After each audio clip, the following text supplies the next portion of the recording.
Olá, alunos, tudo bem com vocês? Sejam bem-vindos então para esta aula de filosofia. E o seguinte tema, do espanto ao encanto. Como assim do espanto ao encanto? Vamos pensar aí, desde Sócrates e Aristóteles, eles vão definir em suas filosofias que a filosofia teve origem justamente no espanto, ou seja, quando o homem se espantou, se estranhou com algo e a partir disso, do medo, ele passou a tentar entender, a buscar respostas naquilo que até então era obscuro a ele.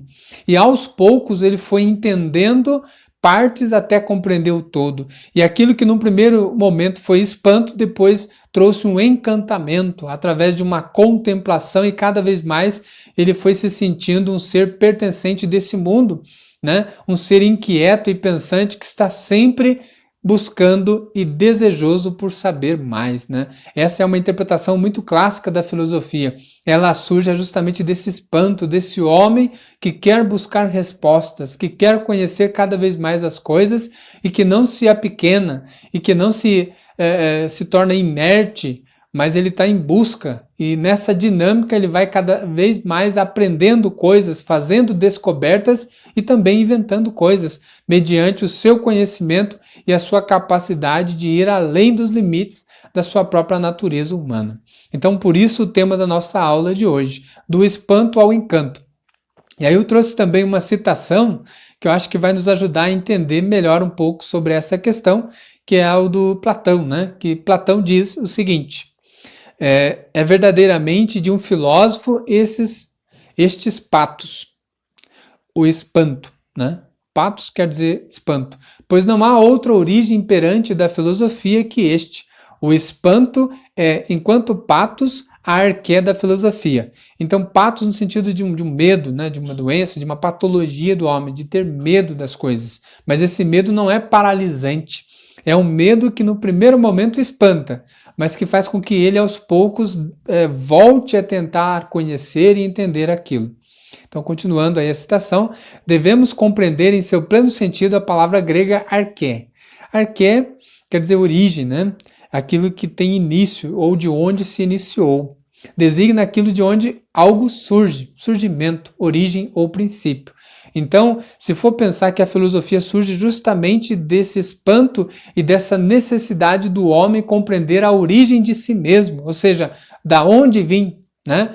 De onde o mundo surgiu, quem criou, né? O cosmo, o universo. Então, é justamente dessa origem que o homem estava sedento por conhecer e saber, de ter maior noção de onde ele veio e para onde ele ia, né?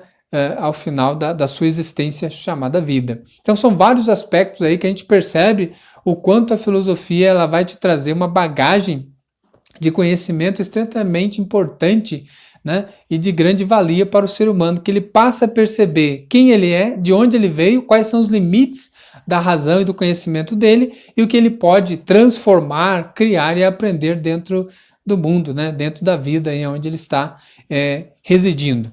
E aí continua o texto, né? O patos do espanto não está simplesmente no começo da filosofia, como, por exemplo, o lavar das mãos precede a operação do cirurgião. Então, me parece que aqui o texto diz que esse espanto não é só no início, mas ele é no meio, ele é no fim, ele está constantemente fazendo parte do ser humano, porque é aquele que vai instigar o homem a não parar com aquilo que ele já conheceu, mas estar sempre a caminho, em movimento, buscando sempre ter uma aprendizagem, um ensinamento sobre algo e ir sempre questionando as coisas e pondo, a partir desse questionamento, uma busca de respostas e respostas cada vez mais claras, evidentes e com uma certa racionalidade de consistência, né? Então é a partir disso que a filosofia ela passa a ser tão importante aí ao longo da história e da própria humanidade e até hoje ela tem a sua importância. Se a gente pensar que dentro da própria sociedade hoje em dia é super, né, importante o homem pensar, refletir e não agir por outros, e não ir pela cabeça dos outros, e não seguir apenas ideologias prontas, massificadas, Olha só o legado que a filosofia até hoje nos traz. Ao invés de nós termos aquele complexo de piolho, né, ir pulando de cabeça em cabeça sem ter a nossa própria opinião formada, a filosofia diz que nós devemos investigar, observar, fazer comparações e aí sim, em última análise, fazer o inferir, que a gente chama de concluir alguma coisa.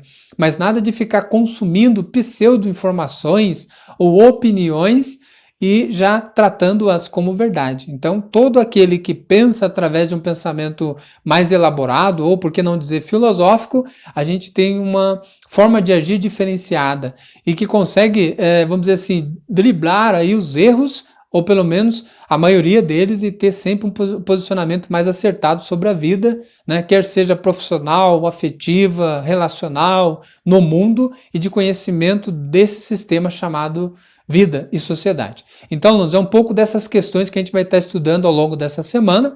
E eu queria frisar também para vocês que não têm feito as tarefas do Centro de Mídias e também lá as atividades que o professor posta no Classroom, que façam, né? Que vocês tenham aí um tempo ainda até o dia 14 desse mês. Faça porque é importante não só para o rendimento e a nota de vocês, mas inclusive para a falta, para a frequência de vocês. Então, desde já agradeço a atenção e até a próxima aula.